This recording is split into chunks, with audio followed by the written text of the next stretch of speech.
There was a recent article in the Wall Street Journal entitled Vision Zero, a road diet fad, is proving to be deadly. Here's a quote from the article. Vision Zero is the most radical transformation of how people move through Los Angeles since the dawn of the freeway era 75 years ago. By almost any metric, it's been a disaster. Pedestrian deaths have nearly doubled from 74 in 2015 to 135 in 2017, the last year for which data is available.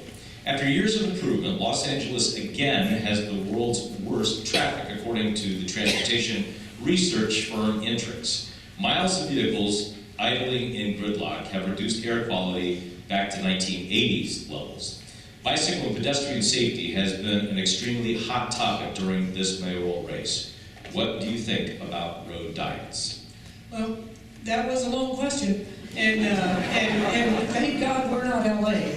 I'll have that to say as well. But I am a firm believer in Vision Zero, and I've worked with Gina Suarez on that program for our area. I chair Walk Bike Tampa Bay, and it's focused on increasing pedestrian and bicycle safety and also increasing that as a mode of transportation.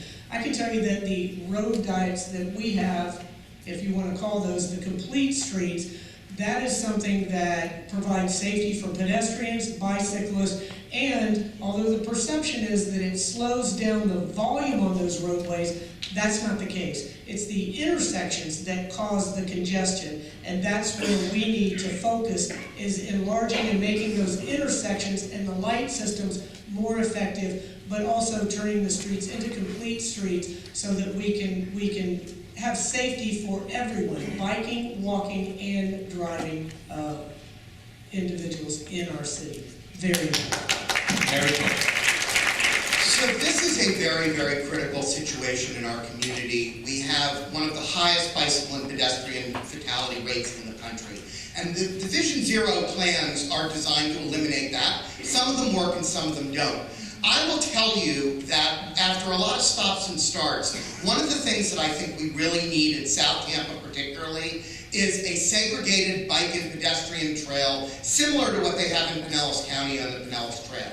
And we happen to have right-of-way that belongs to both CSX and the Expressway Authority that traverses the entire peninsula. And in addition to activating it for commuter rail, we ought to put a bicycle and pedestrian path on it to give bicycles and pedestrians an option other than to share the road with automobiles. In addition to that, though, we've got to design our streets more safely, and that means wider sidewalks, better crosswalks, better signalization, and better lighting.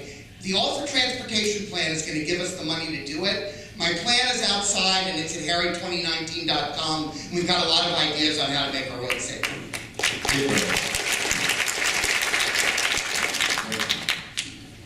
You know, what we talk about here is bicycle safety, pedestrian safety, which are great things. We all want that. But I'm amazed sometimes when I drive down the city streets and I turn from Bayshore up Swan and the entire road, I mean from curb to curb, is a bike lane. I've heard of a plan to close one lane of Bay to Bay heading east and one lane of Bay to Bay heading west and turn it into bike lanes. Why are we putting bikes on the roads with cars with no buffer? Why are we forcing people to walk in the streets? There's no sidewalks. There can be no safety that way. We all want to make a cultural and sociological change to get as many vehicles off the road as we can, but the answer to safety with pedestrians and bicycles is not to put them in the street with cars at all. I think the question is, are we in favor of road diets? That's a bit like asking, are we in favor of heart surgery? Well, yeah, if you have a calcified heart, yeah, but not for a sunburn. It's overkill. So I am in favor of road diets where it makes sense. And I think that we need to make sure that before we just go put a bunch of protected bike lanes on every single road, we ask ourselves, does it make sense? Not just for the bicyclist, but does it make sense for the cars as well? You know, I will say this, though. I think we could all take a giant step back and take a big breath when it comes to driving. Which life is more important? The one walking in shoes, the one pedaling a bike, the one riding in a bus, or the one driving in a car? I think if we just pause for a moment, we realize that all of those lives are equal, and we should be doing better to find ways to make sure all 4 of those types of humans can get from point A to point B in a safe way. Innovation is messy. Sometimes you try something and it doesn't work. And I think we gotta stop vilifying programs that sometimes don't produce the result the first try. Thank you. Safety is indeed important, and I've said this before. I am for complete streets if the neighborhoods want them. And if they can convince me that that's what they want, I, as the mayor, would do what the neighborhoods want. However, when you get into major thoroughfares, we need to keep some of those open so we can get to Tampa General or wherever we have emergency vehicles going. We can't close everything down and then expect to have a true quality of life. And it's a quality of life cabinet, and I'll speak of that later, that I am going to have, as soon as I become mayor, I'm going to have a quality of life cabinet of the top 6 departments in the city that will report to me every Monday morning at 8 o'clock in the mayor's office. And that will be after I've been to Burger King for my breakfast. Thank you.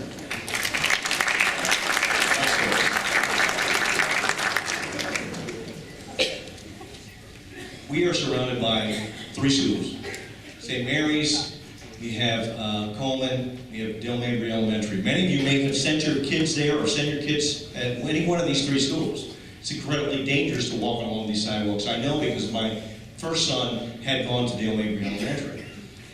There is a man by the name of Gil Penalosa who has an idea and a concept called 8 to 80.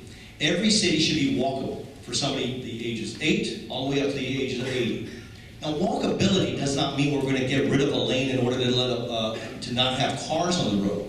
But it is about making sure that the sidewalks are safe and not blocked out by, utility poles or other kinds of things in the right-of-way. It makes it difficult for all of us to be able to do what we want to do, which is have options as opposed to driving.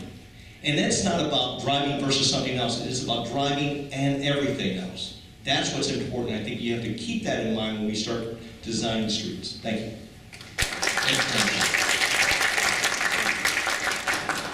Well, coming from a guy named Turanchik, you would think that I would think road diets were a great thing, but cars move 95% of the trips in our community.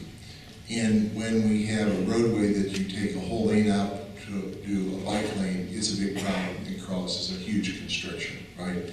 And I think that we have been victimized over the last 20 years by soundbite policies that have driven sound transportation policy. We have not had sound transportation policy. It's one of the reasons I want to be your mayor, to interject sound common sense ideas.